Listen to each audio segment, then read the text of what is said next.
پہلا سیشن ہمارا یہ ہے کہ وائی بزنس، اسلام کا بزنس سے کیا ریلیشن ہے، کیا اسلام جو ہے بزنس کو انکریج کرتا ہے، کیا اسلام بزنس کو ڈسکریج کرتا ہے. ہم سب لوگوں کا اکثر کا یہ مائنڈ سیٹ ہوتا ہے کہ یہ ایک دنیاوی معاملہ ہے اور اس کو آپ کریں یا نہ کریں، یہ آپ کا ورڈلی میٹر ہے. ہم تو اسلام تو آپ کو عبادت کے لیے ہمیں پیدا کیا گیا ہے، ہم نماز روزہ کریں، ابھی رمضان آ رہا ہے اس کی عبادت کریں، اور یہ دنیاوی معاملات ہیں تو چلتے رہتے ہیں. لیکن یہ انکمپلیٹ اور جو ہے نا انکریکٹ کانسیپٹ ہے. اسلام تو ریلیجن ہے، اسلام دین ہے. Deen is a complete code of life. 24 گھنٹے کی زندگی کا نام دین ہے. تو اس کے اندر ہماری اتنی بڑی ایکٹیویٹی بزنس کے لحاظ سے آتی ہے، بیکاز جو بزنس مین ہے وہ تو اپنا 8 to 12 آورس بزنس میں گزارتے ہیں. پھر اب تو گھر میں بھی ہر جگہ پہ موبائل پہ ہر جگہ بزنس ہو رہا ہوتا ہے. پھر آپ یہ دیکھیں جو بزنس مین نہیں ہے، ہمارے جو آڈینس میں سے ہمارے پارٹیسپینٹ میں سے بہت سے لوگ جو ہیں وہ یا تو کسی بزنس کا پارٹ ہے. ہم اپنی سروسز بھی اگر دے رہے ہیں، ہم کسی جو ہے وہ آڈٹ فرم میں بھی، ہمارے پاس کے پی ایم جی سے لوگ ہیں، ہمارے پاس آڈٹ فرم سے جو ہے ہمارے پاس لوگوں نے جوائن کیا. تو کیا یہ کسی اپنی سروسز بیچ نہیں رہے اور اس کے اگینسٹ میں کمپنسیشن لے رہے؟ تو all of us are doing business. I am a consultant. تو میں اپنی سروسز دیتا ہوں کسی بزنس کو. یا تو ہم بزنس میں ڈائریکٹلی انوالو ہیں یا بزنس کو پروموٹ کر رہے ہیں. تو کیا بزنس کے بارے میں اسلام کہتا ہے؟ تو ہم یہ دیکھتے ہیں کہ اسلام نہ صرف بزنس کو انکریج کرتا ہے بلکہ اسلام اس بزنس کو دنیا آخرت کی کامیابی کی ایک راستہ بھی بتاتا ہے. تو ہم دیکھتے ہیں کہ اللہ جل شانہ نے قرآن مجید میں کیا فرمایا. اللہ جل شانہ نے قرآن مجید میں فرمایا یا ایھا الذین آمنوا لا تأکلوا اموالکم بینکم بالباطل، اے ایمان والو آپس میں ایک دوسرے کا مال باطل طریقے سے، ناحق طریقے سے مت کھاؤ. الا ان تکون تجارتا، ہاں you are advised, you are allowed to enter in financial transaction if you are doing a business. تو تجارت کو اسلام نے پازیٹیوٹی کے ساتھ بیان کیا. آپ دیکھ لیں قرآن مجید کا مزاج کہ قرآن مجید تجارت کو یہ نہیں کہہ رہا کہ جو ہے وہ ہاں ایک کرنے والی چیز ہے، کرنی تو کر لو، لیکن نہیں، بلکہ پازیٹیو چیز کے طور پہ بیان کر رہا ہے. جیسے ہم کہتے ہیں نا لوگوں کو look don't do this, do this, یہ نہیں کرو لیکن یہ کرو. تو اللہ تعالیٰ بھی فرما رہے کہ دیکھو ایک دوسرے کا مال ناحق طریقے سے مت کھاؤ، بلکہ تمہاری نہیں اللہ نے تجارت رکھی ہے، تم تجارت کرو اور جو ہے تجارت کے ذریعے خوب کماؤ خوب کھاؤ. تو اللہ تعالیٰ نے منع نہیں. تو آپ دیکھ رہے ہیں کہ اس آیت کی تفصیل میں جائے بغیر میں صرف یہ آپ کو پرسپشن دینا چاہ رہا ہوں کہ اللہ جل شانہ نے جو ہے وہ تجارت کو پازیٹیوٹی کے ساتھ بیان کیا ہے.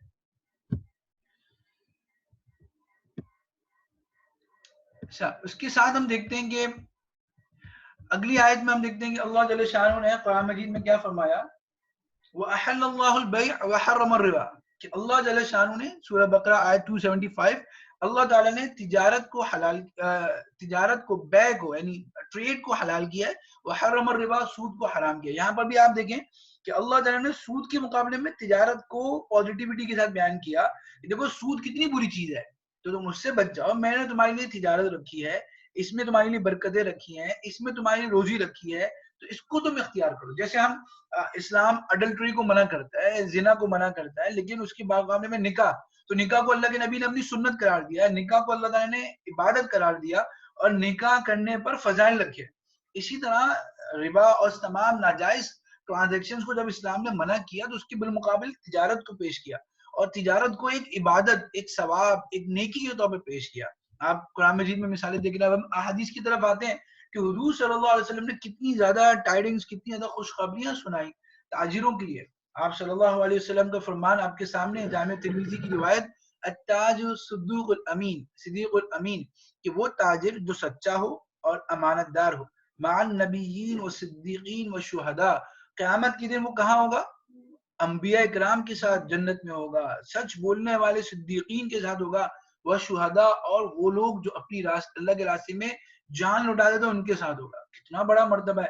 یہ مرتبہ اللہ نے کسی مفتی کے لیے نہیں رکھا، یہ مرتبہ اللہ تعالیٰ نے کسی محدث، کسی عالم کے لیے نہیں رکھا، بلکہ یہ مرتبہ اللہ جل شانہ نے کس کے لیے رکھا؟ تاجر کے لیے رکھا. اور تاجر بھی کون؟ جو اب تاجر جو ہوگا وہ، اس کا مطلب ہے کہ ہم بازاروں کے ذریعے، ہم اپنی کارپوریٹ لنکس کے ذریعے، اپنی جو ہے وہ ایکٹیویٹیز کے ذریعے، اپنی فائنینس کے ذریعے بھی آخرت کما سکتے ہیں.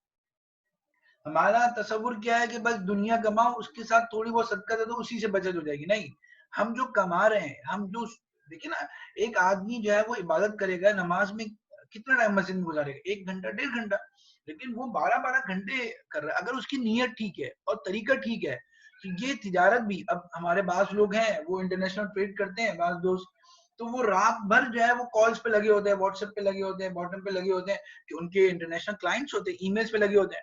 تو یہ رات بھر جاگنا اگر نیت اچھی ہو جائے اور ان فضائل کو سامنے رکھ کے ثواب کا ذریعہ بن جائے گا کہ تاجر جو ہے وہ انبیاء کے ساتھ حشر ہوگا. کیوں؟ لیکن سچ صفت کیا؟ 2 باتیں، ایک تو زبان کے اندر سچ ہو اور معاملات میں امانت داری ہو، کسی کو دھوکہ نہ ہو، کسی کے ساتھ خیانت نہ ہو، صحیح ہے، ڈیفیکٹڈ پیس کو نہ بیچا جائے، سچ بولا جائے، میڈ ان امریکہ بول کر جو ہے وہ پاکستانی چیزیں نہ بیچی جا رہی ہوں، اور جو ہے وہ اپنی جو ہے وہ فائنینشیل ٹرانزیکشن فیک نہ ہو، ایک ایف بی آر کو دکھانے کے لیے اور ایکچوئل جو ہے فائنینشیل ٹرانزیکشن بنائی ہوئی ہے، فائنینشیل اسٹیٹمنٹس بنائی ہوئی ہے، یہ نہ ہو، بلکہ جو ہے ہمارا تو تجارت سچی ہو، ہم جھوٹ سے اجتناب کر رہے ہو، جو ہے ہم ٹیکسیشن میں جھوٹ نہ بول رہے ہوں، صحیح جی، اور امانت دار ہوں، ہم خیانت نہ کر رہے ہوں، صحیح جی، لوگوں کو جو ہے وہ کاسٹ ان کی فیک نہ بتائی جا رہی ہو، انڈر انوائسنگ نہ کی جا رہی ہو. خیر یہ ساری چیزیں ہم ڈسکس کریں گے انشاءاللہ، لیکن تاجر کا ہو، سچا ہو، امانت دار ہو، تو وہ کس کے ساتھ ہوگا؟ انبیاء کرام کے ساتھ ہوگا، اس کا اثر انبیاء کرام کے ساتھ ہوگا. پھر اگلی حدیث میں حضور صلی اللہ علیہ وسلم سے پوچھا گیا، مسند احمد کی روایت ہے کہ کیا روایت ہے؟ ای الکسب اطیب، کہ کون سی کمائی زیادہ پاکیزہ ہے، کون سی کمائی زیادہ پاکیزہ ہے.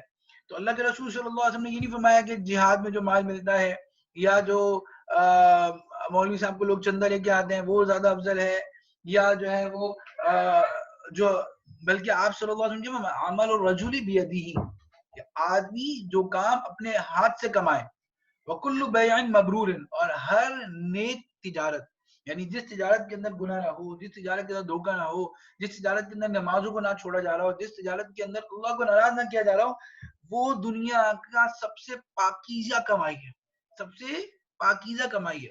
یعنی اگر ہم محنت کر کے اپنے گھر میں داخل ہو رہے ہیں، اپنے بچوں کے لیے کما کے لا رہے ہیں، یہ ہماری بہترین پاکیزہ کمائی، اس میں برکت ہوگی. اگر ہماری تجارت تقوی والی ہے، ہماری تجارت میں دھوکہ نہیں ہے، تو اس کے اندر برکتیں آئیں گی. پھر چاہے لاک ڈاؤن ہو، کچھ بھی ہو، ہماری کمائی میں ایسی برکت ہوگی کہ ہمیں ٹینشن نہیں ہوگی، ہماری کمائی میں برکت ہوگی، ہماری اسٹورز پہ چوری نہیں ہوگی، ہماری کمائی میں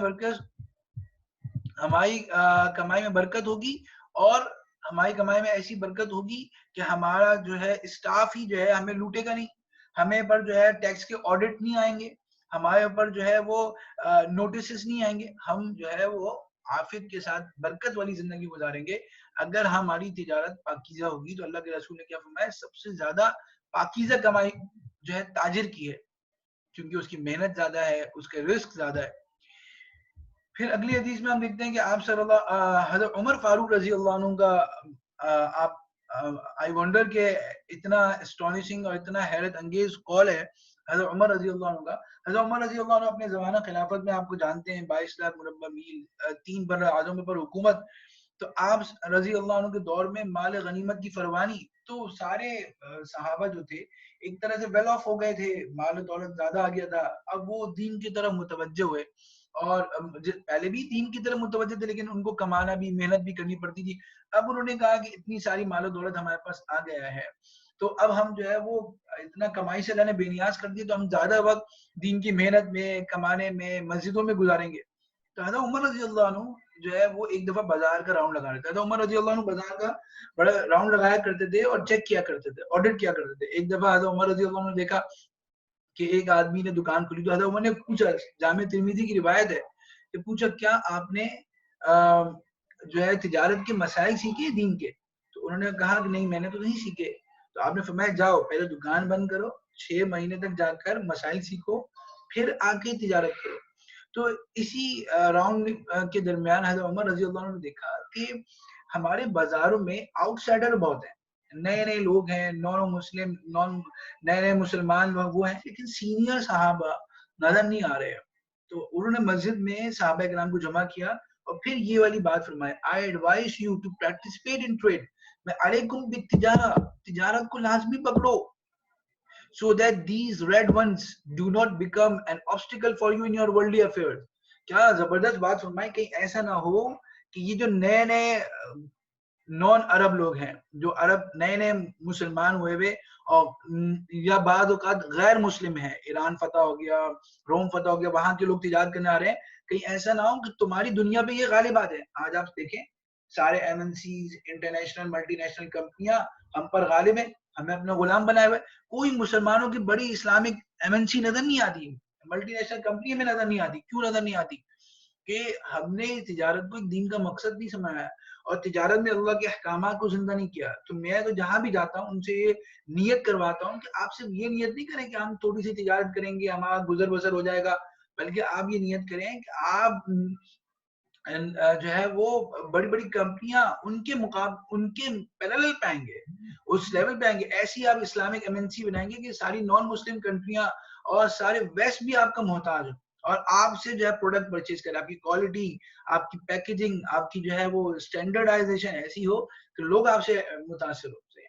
تو کیا وجہ ہے تو ہم جو ہے وہ ہر جگہ پر یہ حضرت عمر رضی اللہ عنہ قول یاد رکھے. تو تجارت جو ہے نہ صرف اپنی ذات کے لیے بلکہ دنیا میں دین کا پیغام لینے کے لیے بھی بہت امپورٹنٹ ہے. لیکن ساتھ ساتھ یہ تجارت ہمارے لیے کب ارننگ کا، یہ ارننگ ہمارے برکت کا کب ذریعہ بنے گی؟ اس کے لیے ہم دیکھتے ہیں کہ حضرت ایک واقعہ آپ کے سامنے میں کوٹ کروں.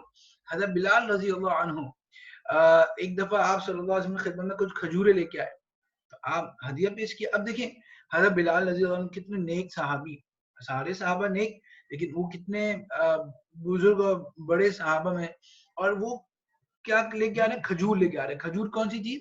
جو آپ علیہ الصلوۃ والسلام کی پسندیدہ چیز. اور پھر آپ کس کی خدمت میں پیش کر رہے ہیں؟ جناب نبی کریم صلی اللہ علیہ وسلم کی خدمت میں پیش کر رہے ہیں. اب اس میں کوئی ڈاؤٹ ہو سکتا ہے اس کمائی کے اندر؟ لیکن حضور نے پوچھا کہ آپ نے یہ کھجوریں کیسے خریدی؟ حضرت بلال نے فرما دیا کہ بھائی میرے پاس کچھ کھجوریں کم کوالٹی کی تھیں، میں نے ان میں سے 2 کلو کو بیچ کر 1 کلو کی اچھی کوالٹی کی لے لی، کیونکہ آپ میرے محبوب ہیں تو آپ کو میں بیٹر کوالٹی پیش کرنا چاہتا ہوں.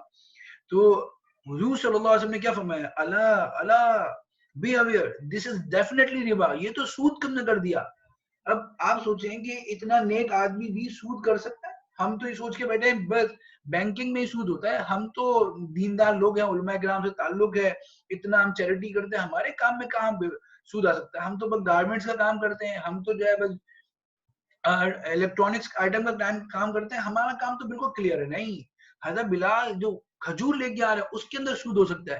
پھر حضور صلی اللہ علیہ وسلم کیا فرمایا؟ دیکھو کبھی ایسا نہیں کرنا، بلکہ اگر تمہیں یہی کرنا ہوگا انفیریئر اور جو ہے وہ سپیریئر کوالٹی میں جو ہے فرق خریدنا ہو، تو کبھی ہمیشہ یہ کرو کہ پہلے انفیریئر کوالٹی کو بیچو، اس سے جو پیسے آ جائیں اس سے سپیریئر کوالٹی کو خرید لو، تو تم جو ہے سود سے بچ جاؤ گے. اب یہاں ایک اور بات میں آپ کا توجہ دلانا چاہوں گا کہ کیا اینڈ ریزلٹ میں فرق پڑا، کیا اینڈ ریزلٹ میں فرق پڑا کہ am I audible؟ سب کو آواز آ رہی ہے؟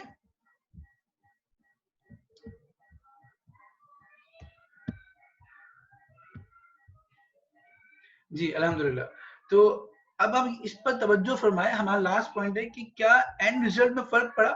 پہلے بھی 2 کلو کی ذریعے 1 کلو خریدا گیا، اب بھی 1 ہوا، لیکن ایک چیز بالکل سود ہے اور ایک چیز بالکل جائز ہے. تو یہی میں بزنس مین اور کاروباری حضرات کو کہتا ہوں کہ کاروبار میں شریعہ کمپلائنٹ اور اسلام کے مطابق بنانے کے لیے ضروری نہیں ہے کہ آپ یو ٹرن لیں اور آپ اپنے کاروبار کو بالکل ہی جو ہے وہ نئے سرے سے رینوویٹ کریں اور سارا کام غلط ہو جائے گا. لیکن نہیں، آپ جب شریعہ کمپلائنٹ کریں گے تو آپ کو بہت مائنر چینجز کرنی پڑیں گی، لیکن ان مائنر چینجز کے ذریعے میجر ریزلٹس آئیں گے.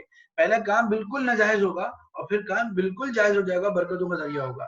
تو اس لیے ہم ڈرے نہیں، ہم جو ہے وہ خوش دلی سے دین کی طرف آئیں، اور اللہ تعالیٰ ہم سے جو ہے وہ کوئی چیز امپاسبل نہیں کرانا چاہتے، بلکہ اللہ تعالیٰ ہم سے تھوڑی تھوڑی قربانی کرا کر ہمارے کاروبار میں برکتیں دینا چاہتے ہیں.